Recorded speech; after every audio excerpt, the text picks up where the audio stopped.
Hi, my name is Pascal. Today we are going to talk a little bit about squat racks and weights and what you should consider when you're getting a combo. Please follow the links in the description box below to more detail. I have written extensively on the topic, and you will also find more videos on this channel where I walk you through my setup here that is from Rogue, that has everything that you could possibly desire.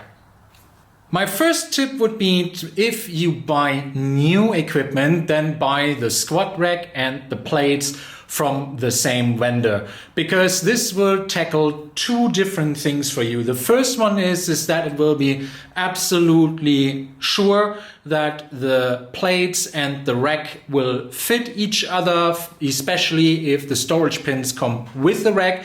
The second thing is the shipping on the plates and the rack. If you buy them as a bundle, mostly comes for free with most vendors. But if you actually drag that apart to two different vendors, then you will have to pay for shipping, most likely on both deliveries. And that might eat up all of the savings you have made on the rack or on the plates. Now, that doesn't necessarily apply to people who buy their equipment used, because then you can collect it yourself, or you can cut the deal so low that shipping cost doesn't matter anymore. But for new equipment, I would always recommend that you get it from the same place, so that you have a bit of that you're assured about that it actually fits, that you have the same customer service for all of it, and that you don't have to pay for shipment twice. The next thing you might be scratching your head about would be what plates to get. Now, in terms of what plates to get, I would personally say get one of each. So what do I mean by that? I'm not talking about iron or bumpers or competition plates. I will get to that in the next point. What I'm talking about is denominations of the plates. So get one each. So the international standards are that you have 25 kg, 20 kg, 15 kg and 10 kg plates that have the big diameter, and then you have 5 and 2.5 and maybe even 500 grams or 1.5. So of the big plates, definitely just get one each. So 5, 10, 15, 25 and 20. And then when you want to scale, you just add 25 kg plates as you get better, because most people will be more than covered by getting one of the big plates each, and then you can still change things around. That is exactly how I have done it with my gym, and then I got one pair of reds extra once I got stronger. Next thing to say about plates is what type of plates you could possibly get. So this is not about the denominations. This is more about what they are made of. So the big different plates makes are competition, bumper, iron plates, and then calibrated plates and some specialty plates that I won't get into. For most beginners, it is between iron plates and bumper plates. So iron plates and bumper plates will be not that expensive per pound. Most home gym users, in my opinion, should go with the bumpers rather than the iron plates. Now, why? The bumper plates are just more versatile. You can leave them outside. When it rains on them, it's not as bad. They won't eat into your floors and into your other equipment as much. So that's why I would recommend bumpers over iron plates for most people. Now, some of you might already be, getting ready to type, oh, how could you possibly recommend bumper plates over iron plates? Yes, iron plates are cheaper per pound. And yes, you will also get more weight on the bar. So if you are mainly focused on powerlifting, then get iron plates all the way home, because they're cheap and they just max out higher on the bar that you possibly will get. However, I think bumper plates are more versatile, and there is not really so many people that squat more than 500 pounds on a regular basis. And that is really where iron plates for the home gym become relevant and not beforehand. Anything else, urethane, calibrated plates, This is more for people who really know what they want and not so much for beginners. So leave them to the wayside as a possible upgrade when you have graduated to the higher echelons of lifting. Another component might be that you think about what type of rack to get.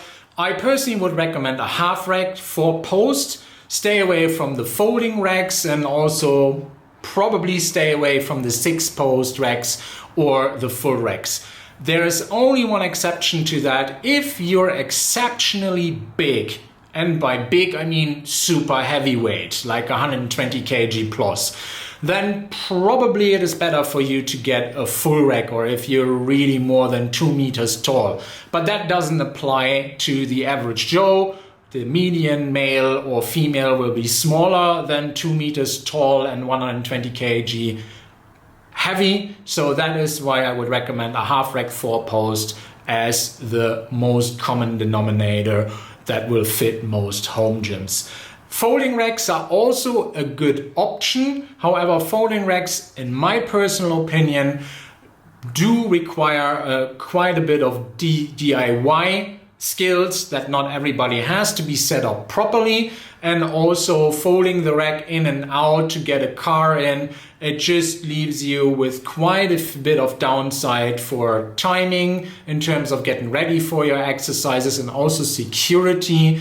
Because if it is folding and it's not set up in the right way, then you actually have more health and security risks rather than with a 4-post half rack, which is really easy to install.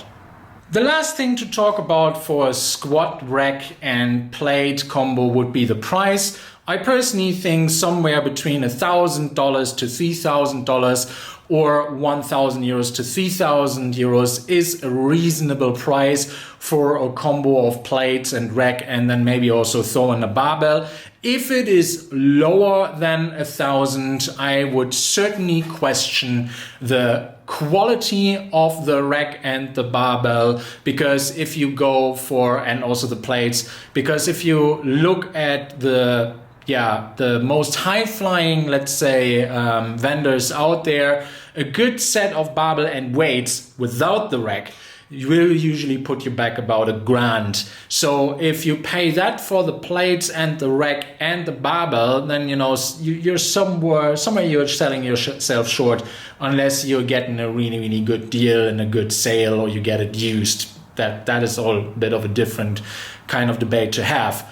Now, if you are paying more than 3,000, then I would definitely say that you should get a bit more than just a rack, plate and a barbell, because then you're already getting really high quality stuff. Usually somewhere around 2,000 you will get something from Rogue or Eleiko for a set that I've just outlined.